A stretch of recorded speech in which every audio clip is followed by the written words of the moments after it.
Welcome to my blog. दोस्तों, आपका स्वागत है मेरे ब्लॉग में। अगर आपने मेरे चैनल को अभी तक लाइक और सब्सक्राइब नहीं किया है तो प्लीज़ मेरे चैनल को सब्सक्राइब करें, लाइक करें और कमेंट सेक्शन में बताएं मुझे मेरी वीडियो आपको कैसी लगती हैं। ये वृंदावन है। ये वृंदावन यमुना नदी के तट पर बसा हुआ है। ये यहाँ भगवान श्री कृष्ण वृंदावन में आकर बस गए थे कंस के बढ़ते हुए अत्याचार को देखते हुए। ये राधा रानी और कृष्ण का साक्षात रूप है। जैसे कि ये निधिवन आज भी भगवान श्री कृष्ण की और राधा रानी के साथ में भक्तों को दर्शन देने के लिए आते हैं। वृंदावन जाना जाता है अपने पुराने बहुत भव्य उसके लिए, और ये बहुत ही पुराना मंदिर है। इसमें 580 किलो सोने का प्रयोग करके बनाया गया था। वृंदावन के बिना, मथुरा की बिना पहचान भी अधूरी है। आज की यात्रा में हम आपको भगवान श्री कृष्ण की लीला स्थली वृंदावन धाम का संपूर्ण यात्रा कराने वाले हैं। वृंदावन धाम की यात्रा में आप अपने पहले दिन की शुरुआत श्री ठाकुर बांके बिहारी जी के मंदिर से दर्शन करके शुरू कर सकते हैं। मंदिर में दर्शन करते हुए अंदर जाना होता है, और अंदर देखिए आप कितना भव्य यहाँ विशाल भीड़ है। 12 साल निधिवन में तपस्या करके ठाकुर जी को अपने मन से प्रकट किया था यहाँ पर। इस मंदिर के गर्भगृह में आपको इसीलिए राधा और कृष्ण की मिलित अवतार में श्री ठाकुर बांके बिहारी जी की दर्शन होते हैं। बांके बिहारी जी के मंदिर से मात्र 5 मिनट की दूरी पर पहाड़ी के टीले पर बना हुआ ये वृंदावन का सबसे पुराना मंदिर है और सबसे पहले बना हुआ मंदिर है। ये मदन मोहन मंदिर नाम है इसका। इस जगह पर मंदिर बनने से पहले गोस्वामी महाराज जी नन्हे से मदन मोहन जी के साथ में अपनी कुटिया में रहकर उनकी सेवा किया करते थे और पूरे दिन भर भजन किया करते थे। रामदास खत्री नामक व्यापारी के नाम यमुना नदी के तट पर फंस चुकी थी।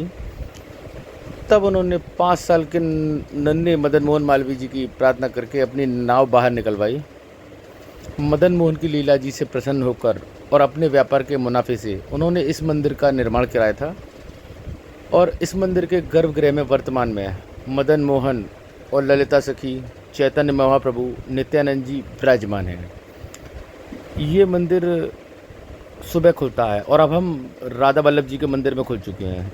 और इस मंदिर का निर्माण श्री हित प्रभु जी ने आज से 500 साल पहले कराया था। तब इस जगह पर बहुत ही घना जंगल हुआ करता था।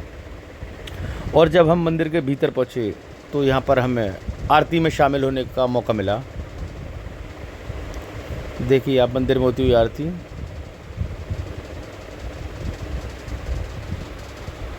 बहुत ही भव्य भीड़ है और ये कृष्ण जी के साक्षात दर्शन आपको राधा वल्लभ लाल जी के मंदिर में दर्शन करने के बाद अभी हम गोविंद देव जी के मंदिर में आ चुके हैं। लाल बलुआ पत्थर से बना हुआ ये मंदिर संपूर्ण वृंदावन धाम का सबसे प्रभावशाली मंदिर है और बहुत ही भव्य मंदिर में से एक है। आमेर के राजा मानसिंह जी ने इस मंदिर का निर्माण 1590 में कराया था। 1590 के ज़माने में ये मंजिल 7 मंजिल का बहुत ही भव्य मंदिर हुआ करता था। और इस मंदिर के गुंबद पर त्योहारों के समय में 50 किलो घी से दिया जलाया जाता था, जिसकी रोशनी आगरा तक दिखाई देती थी। इसी रोशनी पर नज़र पड़ने के बाद औरंगज़ेब ने इस मंदिर को तोड़ने का निर्देश दिया।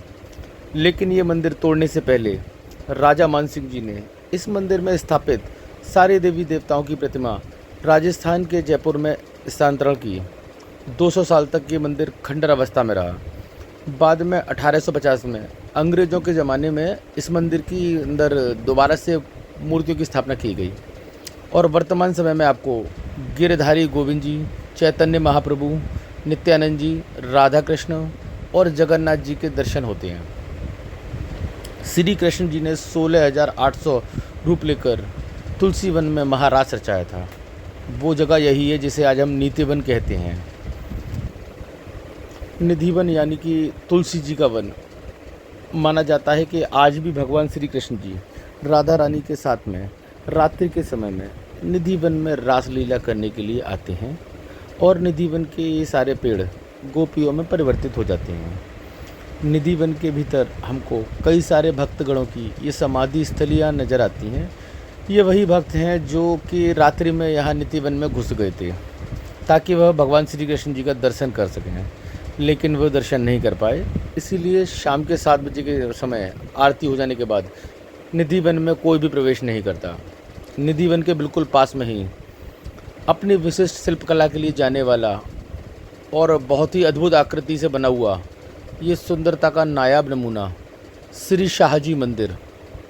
इस मंदिर का निर्माण चैतन्य महाप्रभु के परम भक्त लखनऊ के सेठ पुर्तगाल शाहजी ने इस मंदिर का निर्माण 1835 में कराया था।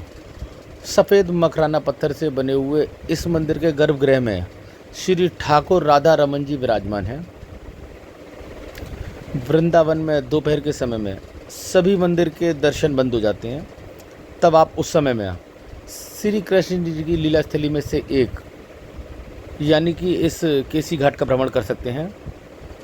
यमुना नदी के इसी केसी घाट पर नन्हे से बालकृष्ण जी ने केसी नामक दैत्य का वध किया था और यहाँ पर शाम को यमुना मैया की आरती भी होती है और आप उस आरती में भी शामिल होने आ सकते हैं। अभी हम वृंदावन धाम के सबसे पुराने और सबसे भव्य श्री रंगनाथ जी के मंदिर में आ चुके हैं। इस मंदिर का निर्माण 1845 में लक्ष्मी चंद्र जी के द्वारा पुत्र प्राप्ति की खुशी में कराया गया था। रंगनाथ मंदिर जी में जाने के लिए बहुत बड़ा प्रवेश द्वार है। ये लक्ष्मी प्रवेश द्वार से अंदर जाने के बाद सबसे पहले आपको रंग बिहारी जी यानी कि रंगनाथ जी शयन मुद्रा में दर्शन करते हुए नजर आएंगे और गर्भगृह के अंदर गुरु देवी और माँ लक्ष्मी जी भी विराजमान हैं और गर्भगृह के सामने ये सुंदर नक्काशीदार मंडप भी नजर आएगा।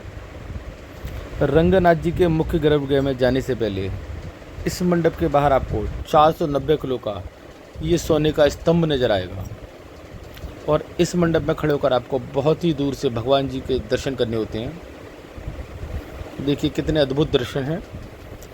मंदिर के मुख्य गर्भगृह के पास में आपको ये भगवान जी का बहुत ही खूबसूरत शीश महल भी देखने को मिलेगा। देखिए कितना ही सुंदर महल है और कितना अच्छा दृश्य है। वृंदावन धाम में शाम का समय होते ही वृंदावन में स्थित सभी भक्तगण इस प्रेम मंदिर में आना पसंद करते हैं, क्योंकि शाम के समय में यहाँ पर लेज़र लाइट की वजह से ये मंदिर बहुत ही खूबसूरत और बहुत ही अद्भुत दिखाई देता है। श्री कृष्ण जी के परम भक्त जगत गुरु कृपालु दास जी महाराज ने इस मंदिर प्रेम मंदिर का निर्माण कराया था। इटालियन मार्बल से बना हुआ ये मंदिर 150 करोड़ रुपए की लागत से बना हुआ बहुत ही भव्य मंदिर है।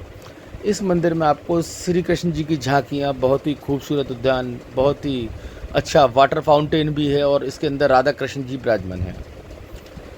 और इस मंदिर में शाम के समय में ही आप आएँ तभी आपको यहाँ अच्छा लगेगा। वृंदावन की यात्रा में मैं आपको बताना चाहूँगा ये शिव जी के गोपेश्वर महादेव मंदिर है। शिव जी ने महाराज देखने की लालसा से यमुना मैया के आशीर्वाद से गोपी का रूप धारण करके महाराज देखने के लिए चले गए थे। अगर आप वृंदावन आते हो और गोपेश्वर महादेव जी का दर्शन नहीं करते हो तो आपके वृंदावन की यात्रा अधूरी मानी जाएगी। यहाँ पर भी आप इसलिए दर्शन जरूर करें। आप ये देख रहे हैं, ये तो बहुत ही भव्य मंदिर है, चंद्रोदय मंदिर। चंद्रोदय मंदिर से थोड़ी सी दूरी पर है, 1.5 किलोमीटर की दूरी पर है लोटस टेम्पल। ये बहुत ही सुंदर मंदिर है और इस मंदिर की आकृति खिले हुए कमल की आकृति है, तो यहाँ पर भी आप दर्शन जरूर करें। लोटस टेम्पल से मात्र 5 मिनट की दूरी पर है माँ वैष्णो देवी मंदिर। ये भी बहुत ही सुंदर मंदिर है और बहुत भव्य मंदिर है और मंदिर के गेट से अंदर प्रवेश करते ही सीढ़ियों से चलते हुए सबसे पहले आपको माँ वैष्णो देवी जी के दर्शन होंगे। ये प्रतिमा 141 फीट की प्रतिमा है और साथ ही माँ वैष्णो देवी जी के पास में हाथ जोड़े हुए मुद्रा में हनुमान जी विराजमान हैं। माता वैष्णो देवी की प्रतिमा के ठीक नीचे बहुत ही खूबसूरत मंदिर बना हुआ है और इस मंदिर के गर्भगृह में माता रानी के बहुत ही सुंदर दर्शन प्राप्त होते हैं। और यहाँ पर मंदिर की चारों दीवारों पर देवी देवताओं की बहुत ही खूबसूरत प्रतिमाएं लगी हुई हैं और इस मंदिर को पूरा बनने में 6 साल का समय लगा था। इस मंदिर के अंदर 9 देवियों की गुफा भी बनी हुई है। इस मंदिर का जो टाइम है वो सुबह 6 बजे से दोपहर के 1 बजे तक और शाम को 4 बजे से लेकर रात के 8 बजे तक का है। और अब हम वृंदावन में धाम में स्थित और अपनी भव्यता और सुंदरता के लिए देश और विदेश में जाने वाले श्री कृष्ण बलराम मंदिर में आ चुके हैं। इस मंदिर को अंग्रेजों का मंदिर भी और इस्कॉन टेम्पल नाम से भी जाना है। इस मंदिर का निर्माण इस्कॉन सोसाइटी के द्वारा 1975 में करवाया गया था और इस मंदिर में आप सुबह 7 बजे से लेकर दोपहर के 1 बजे तक और शाम को 4 बजे से लेकर 8:30 बजे तक आ सकते हैं। बहुत ही अच्छा मंदिर है और इसमें बहुत अच्छे भजन होते हैं। आप आएंगे तो आपको एक अलग ही आनंद की प्राप्ति होगी। देखिए कितने अद्भुत दर्शन हैं राधा रानी जी के। और यहाँ फॉरेनर वगैरह और इंडियंस वगैरह सभी कृष्ण जी की लीला में खोए रहते हैं और डांस करते हैं। अगर आप वृंदावन की यात्रा में आते हो तो यहाँ के इस राधा रमन जी मंदिर में दर्शन जरूर करना, क्योंकि यहाँ पर दर्शन करने के बाद श्री गोविंद देव जी, श्री गोपीनाथ जी और मदन मोहन जी के दर्शन करने का फल प्राप्त होता है। देखिए आप, बहुत अद्भुत दर्शन है। मैं आपको एक वीडियो में सभी मंदिर के और सभी मंदिर के देवी देवताओं के दर्शन करा रहा हूँ। वृंदावन की पवित्र भूमि पर इस मंदिर को जयपुर टेम्पल के नाम से जाना जाता है। ये राजस्थानी शैली में बना हुआ मंदिर है। ये जयपुर के राजा सवाई माधव सिंह जी ने अपने गुरु की प्रसन्नता में इस मंदिर का निर्माण कराया था। इस मंदिर के अंदर आते ही आपको ऐसा एहसास होगा कि मानो आप किसी राजा के राजमहल में आ चुके हैं। इस मंदिर का गर्भगृह बहुत ही विशाल है और यहाँ पर राधा माधव जी के साथ में अन्य देवी देवता भी विराजमान हैं।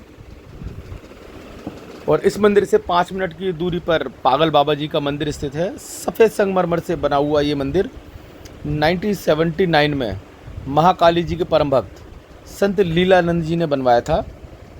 संत लीलानंद जी ठाकुर अपनी भक्ति में लीन रहा करते थे, इसलिए लोग उनको पागल बाबा कहते थे। ये मंदिर 9 मंजिल का बना हुआ है और इसकी हर मंजिल पर देवी देवता विराजमान है। यहाँ पर आपको बहुत ही अद्भुत झांकियाँ भी देखने को मिलेंगी।